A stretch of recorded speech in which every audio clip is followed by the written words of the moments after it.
Representatives of essential public services working in conjunction with the National Emergency Management Agency held a press conference today. The meeting aimed to update the public on the progress of restoration efforts underway of those family islands devastated by Hurricane Joaquin.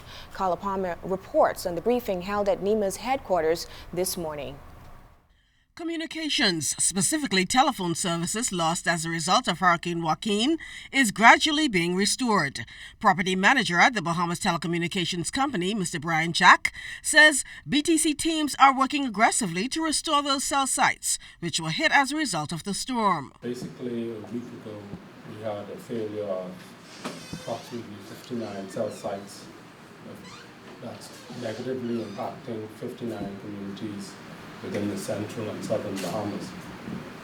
Today, a week later, BTC can report approximately 37 sites, or 60% of those cell sites have been restored.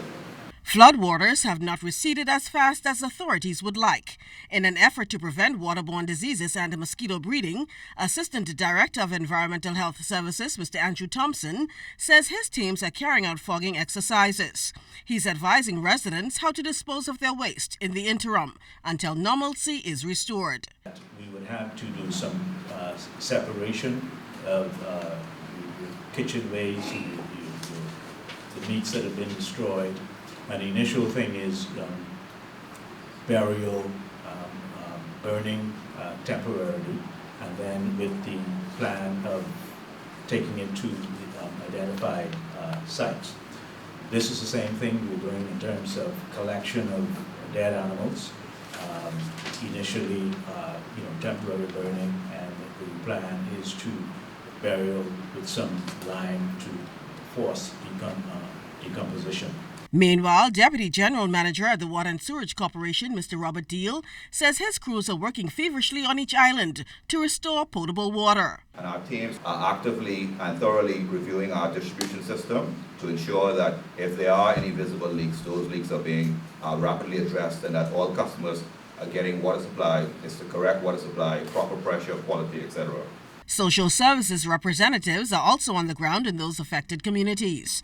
Deputy Director Mrs. Lillian Kwan Forbes says 29 persons have registered at the department's help desk so far, and she's calling on others to do likewise as soon as possible. My staff being able to get the assessments, the numbers of children who are affected, because again, we need our children to go into school. And some of those children have relocated to New Providence. Some families have relocated to New Providence. And so being able to help them to get in school here in New Providence, being able to provide them with uniforms, being able to provide them with books and shoes. First Assistant Secretary at NEMA, Mrs. Crystal Glynton, says her teams are working around the clock to bring relief. Carla Palmer, ZNS Network News. Officials have been attempting to get into Mayaguana to assess the damages since Hurricane Joaquin passed through and finally had success today. The island's Member of Parliament, the Honorable V. Alfred Gray, was on the island to see firsthand how residents fared and bring relief in the form of supplies. Cleopatra Murphy has more on the trip. Floodwaters that were days ago impassable have receded on Mayaguana, where Member of Parliament for Maikal, the Honorable V. Alfred Gray, and a delegation including Member of Parliament for South Beach and Mayaguana native, the Honorable Cleola Hamilton, and Bahamas Christian Council President Dr. Ranford Patterson visited today. Driving through the island, there was little damage to be seen, but the Mount Olivet Baptist Church in Betsy Bay received an estimated $10,000 in damages when a portion of its roof was torn off. Pastor Lester Bain says while Joaquin came suddenly, the island was fortunate. Because we was doing things in the yard, and all of a sudden this wind came, they just told us that a tropical storm was out there, and low that afternoon about 2 o'clock, we started having these strong winds, and the storm came down on us. We was in from Wednesday night through Thursday, Friday, and Saturday also. While some islands experienced major devastation, Mayaguana fared relatively well. The biggest challenge on the island was mainly flooding on the roadways. It was Gray's second trip to Mayaguana since Joaquin, and following his assessment, he shared that there was limited structural damages on the island. He says the flooding was the biggest concern, adding that he would return in a few weeks to take whatever supplies were needed for damaged homes. I can't say much more than to say how great the Lord has been to those people in particular and to Michael in general. Because having traveled the length and breadth of the constituency now, I think the worst affected areas had been Landrell Point in Crooked Island, Lovely Bay in Acklands, and Long Key in the Crooked Island area. Relieved that Meguana seems to have been spared the brunt of Joaquin's wrath, Hamilton, who was unable to make it past the airport on the last trip due to the extensive flooding, was happy to reunite with family. She says the storm has brought out the best in Bahamians. The Bahamas that I knew is what I'm seeing now. Everybody giving an outpouring of themselves, giving and sharing, and it's absolutely unbelievable for the way how people giving and sharing in all of the family islands. Gray applauded government for its efforts to provide relief to the affected islands. He says while it has been a daunting task due to the difficulty in getting to some areas, government is committing to ensuring that life returns to normalcy on the impacted islands as soon as possible. Cleopatra Murphy, ZNS Network News. The Ministry of Tourism coordinated one of the largest hurricane relief efforts this weekend, highlighting the true spirit of unity and support among Bahamians. Clint Watson reports. On the eve of National Heroes Day, a giant effort demonstrated by the Ministry of Tourism has brought major relief to victims of Hurricane Joaquin. The ministry reached out to its stakeholders and partners in the sector and received an overwhelming response and much-needed aid. As a member of Parliament who has endured this kind of ordeal before, Tourism Minister the Honourable Obi Wilshcombe says one of the reasons why he took part in the weekend's effort was to celebrate the true heroes and heroines of this year. Which must be the people of our country, because those who went through the storm are heroes and heroines and survived it. Those who are assisting and giving so much support, they're heroes and heroines. It just tells us that we have a great country.